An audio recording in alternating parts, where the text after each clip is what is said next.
We believe in God the Father. We believe in Jesus Christ. Olá, tudo bem? Eu sou o Lécio Luiz com mais um comentário da Bíblia. Dessa vez nós vamos trabalhar o capítulo 17. Vamos comentar o capítulo 17.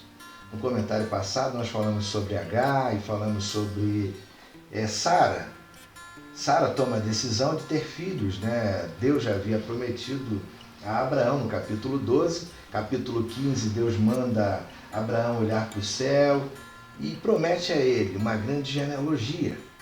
Sara, como mulher naquela época, se sentia triste, envergonhada por não ter filhos. Então, ela decide fazer o que era feito, o costume que era feito naquela época, que eram as mulheres darem suas servas quando não pudessem ter filhos, e através das suas servas elas teriam filhos, ou seja, hoje nós chamaríamos de barriga de aluguel. E era até realizada uma cerimônia, assim, a mulher ficava nua do lado da outra e quando nascia o filho, ela colocava em cima da barriga daquela que era estéril, dizendo agora ele é seu filho. Então eles resolvem, né, e Abraão concorda em ter um filho, e esse filho nasce e eles colocam o nome de Ismael, que nós falamos que quer dizer Deus ouviu. Na verdade, esse filho não era o filho da promessa, não era o filho que Deus havia prometido. No capítulo 7, a gente entra agora com uma passagem que fala sobre um concerto, ou seja, uma aliança. Deus já tinha feito aliança com Adão, Adão quebrou essa aliança, Deus já tinha feito uma aliança com Noé e deixa até uma marca lá, um arco, né? Toda vez que eles vissem o arco-íris, queria dizer que o mundo não terminaria mais em água, né? Então há uma aliança com Noé também, e a sua geração quebra essa aliança, e aí Deus chama Abraão em Ur dos Caldeus, e agora está fazendo uma aliança com Abraão, e marcaria a sua genealogia. E qual seria essa marca? O corte, né? Ou seja, uma cirurgia, seria o corte do prepúcio, aquela pele do pênis, ou seja, hoje chamada de operação de fimose. Então todos os que acreditam em Deus, né, aqui, segundo o capítulo 17, deveriam ser circuncidados, né? Então, dentro desse contexto aqui, a marca aqui dessa aliança era através do derramamento de sangue, né? E aí, a condição que Deus exige dentro desse acordo com Abraão era: Abraão, seja perfeito, né? E o que é ser perfeito? É ser exemplo, ser reto, ser íntegro, né? A gente vê que no versículo 4, conforme eu anotei, se você estiver na televisão, acho que você consegue enxergar. No celular fica mais complicado. No versículo 4, ali, Deus promete novamente o que ele já havia prometido no capítulo 15, no versículo 5, né? Multidões, ou seja, através de Agar, que nasceu Ismael, né? Deus ouvirá. Através de Agar nasce 15 príncipes, esses príncipes são árabes, né? E através de Quetura, que é uma mulher, a concubina, ou seja, Sara vai morrer antes dele, e ele aparece Quetura, né? A gente não sabe qual foi o período que Quetura teve esses filhos. E ali no capítulo 25, de 1 a 6, fala, né? Se você quiser anotar aí, ali fala de outros filhos que Abraão também teve. Claro que essa geração também se espalhou sobre aquela região ali. Só que também não eram filhos da promessa. Deus aqui está prometendo a ele novamente o filho da promessa, ou seja, Isaac, né? Então vamos lá. A repetição da aliança abraâmica, ou seja, essa aliança já tinha sido feita no capítulo 12 ali, no versículo 12, de 1 a 3. E a base dessa aliança, ou seja, a base dessa genealogia, eu coloquei ali os nomes dos descendentes de Abraão. Seria Isaac, mas depois de Isaac viria Esaú e Jacó. E através de Jacó, sim, que nascem os 12 filhos e aí surgem as 12 tribos de Israel. Né? Se a gente for estudar sobre as 12 tribos de Israel, depois a gente vai ver muitas coisas que aconteceram. Por exemplo, né, 10 tribos dessas desapareceram, que eram chamadas de israelitas, e depois ficou 2 tribos só, que são a de Benjamim e a de Judá, que dá origem à palavra judeus. Né? Então vamos lá. E versículo 7, a repetição da aliança. No versículo 10, fala sobre a circuncisão, ou seja, ela significa cortar ao redor. Essa seria a marca de todos aqueles que acreditam em Deus. Está ali no versículo 10 e no versículo 11. Isaac, né? Isaac quer dizer riso, que é o nome do filho de Abraão, de risada. Que ali no versículo 17, vamos ler um pouquinho aqui, que a gente não leu a Bíblia, claro que você vai ler o capítulo todo em casa. E aqui no versículo 17 diz o seguinte: Abraão se prostrou com o rosto em terra e riu. Ou seja, esse riso aqui é de dúvida, né?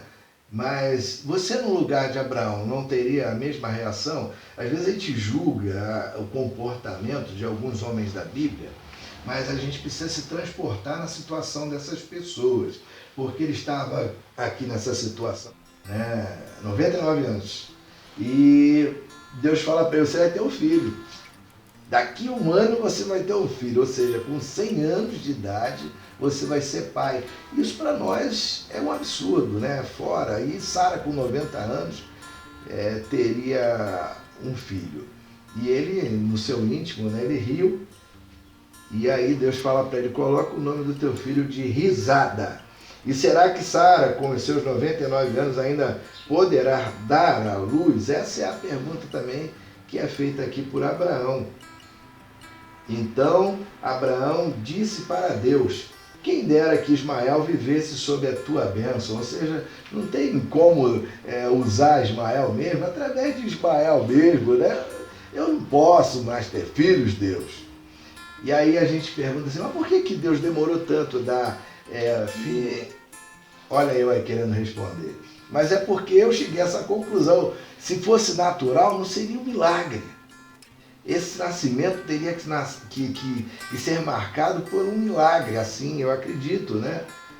Ele teria que ser marcado sobrenaturalmente, né? Vamos colocar assim dessa forma, para que as pessoas acreditassem.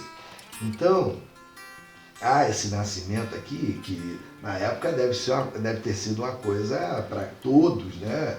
Realmente um contexto de fé, porque todos ali obedecem a Abraão, né? E todos ali já tinha nascido Ismael já.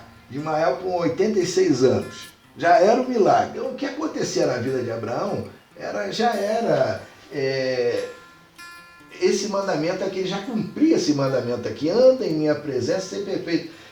Não é que ele seja perfeito aqui, mas é porque ele já dava um exemplo, ele já era íntegro, ele já era reto, né? A gente pode ver lá uma passagem lá da luta do Vale de Sidim ali, que ele já testemunhava de Deus, porque o rei de Sodoma, Berá, se eu não me engano, ele fala para Abraão: Abraão, se você quiser ficar com os despojos da guerra aí, ou seja, o produto da guerra, porque nós vencemos esses reis aí, nós temos direito a tudo isso.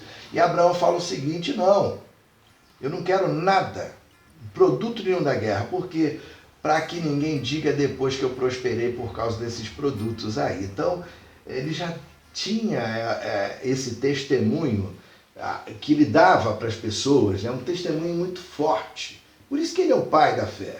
E aí o que acontece ali? Todos obedecem, né? Todos vão ser circuncidados, ou seja, marcados, uma marca de fé, né? E ali a gente vê a ampliação do reino de Deus para todos. Ali a gente vê a inclusão de Deus, do reino, das pessoas ao reino de Deus. Ou seja, Deus não deixa ninguém de fora aqui. Então, Deus muda o nome de Sarai para Sara no versículo 15.